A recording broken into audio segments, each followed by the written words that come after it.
കാണുന്ന മുഖമല്ല നമ്മൾ പുള്ളിനെ പേഴ്സണൽ ആയിട്ട് കാണുമ്പോൾ വളരെ വികൃതമായ ഒരു മനുഷ്യനാണ് ഈ ബാലചന്ദ്ര മേനോൻ എന്ന് പറയുന്ന ആൾ. അയ്യോ പറയണ്ടേ?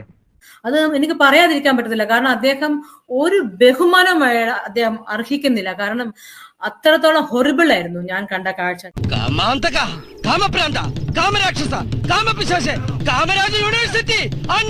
ഇന്നൊരു ദിവസമാണെങ്കിൽ ഇതുപോലെ രാത്രി വിളിച്ചപ്പോ ഞാൻ ചെന്നപ്പോ കാണുന്ന എന്താന്നറിയോ, 3 പെൺകുട്ടികൾ ഇങ്ങനെ വിവസ്ത്രമായിട്ട് ഇങ്ങനെ ബെഡേ കിടക്കണം. ഇദ്ദേഹം മാറി മാറി ഇങ്ങനെ ഇന്റർപോസ് ചെയ്യാണ്.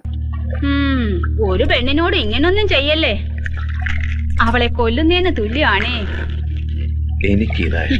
അത് നല്ല അടികൊള്ളാത്തതിന്റെ ഞാൻ തരാം. Follow me. ഞാൻ പെട്ടെന്ന് ഇങ്ങനെ അയ്യോ ഇതെന്താ you can sit and watch.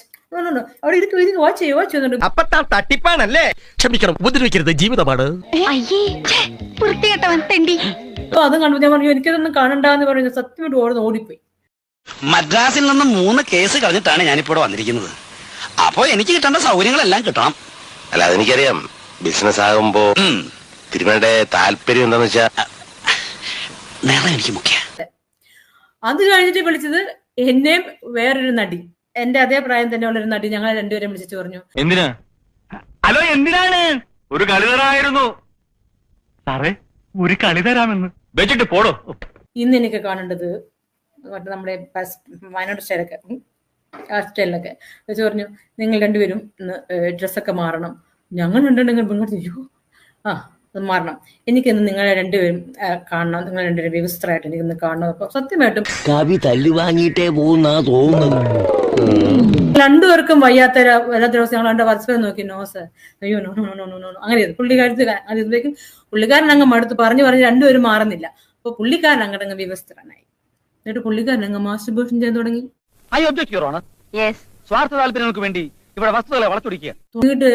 പുള്ളിക്കാരുടെ ഇടത്തോട്ടും കൊണ്ടിരുന്നു, ഞങ്ങളുടെ ഇടത്തോട്ട്. എന്നിട്ട് ആ സ്കലനായപ്പോഴത്തേക്കും പുള്ളിക്കാരുടെ മേത്തുമാക്കി, എന്റെ മേത്തുമാക്കി. ഞങ്ങൾ രണ്ടുപേരും അറച്ച് വേറെ സത്യമായിട്ടും കാസ്ട്രേറ്റ് ചെയ്ത് കളയണം, ഇഞ്ചിഞ്ചായിട്ട് കൊല്ലണം, വേദന അറിയണം. ഒരു വിക്ടിം അനുഭവിക്കുന്ന വേദന എന്താണ് നീ തന്നിക്ക് പുറക്കാത്തവൻ അറിയണം. നീ അറിഞ്ഞ ഞാൻ പെട്ടു അറച്ച് വേറെ സത്യമായിട്ടും. എന്നിട്ട് പിന്നെ ഞങ്ങൾ രണ്ടുപേരുടെ ബാത്റൂമിൽ പോയി അത് കഴുകിയിട്ട് ഞങ്ങൾ അങ്ങനെ പോയി. ഏതോ ദുർബല നിമിഷത്തിൽ സംഭവിച്ചതാണ്, എന്നോട് ക്ഷമിക്കുമെന്ന് പറഞ്ഞാൽ എന്റെ ഭാഗം ക്ലീൻ. ഒരു പ്രധാനപ്പെട്ട ഒരു വലിയൊരു നടിയെ, ഒരു നായികനെ 1 മാസത്തോളം റൂമിലിട്ട് പീഡിപ്പിച്ചിട്ട് ആ കുട്ടിക്ക് ബ്ലീഡിങ് ഉണ്ടായിട്ട് അതിനെ ഹോസ്പിറ്റലിൽ അഡ്മിറ്റ് ചെയ്തു. അങ്ങനെ പല പല കാര്യങ്ങൾ പലർക്കും പറയാനുണ്ട്, പക്ഷെ ആർക്കും പുറത്തോട്ട് പറയാനുള്ള ഒരു ഇതില്ല. സ്ഥിരാണല്ലേ? അപ്പൊ ഞാൻ ഇറങ്ങട്ടെ.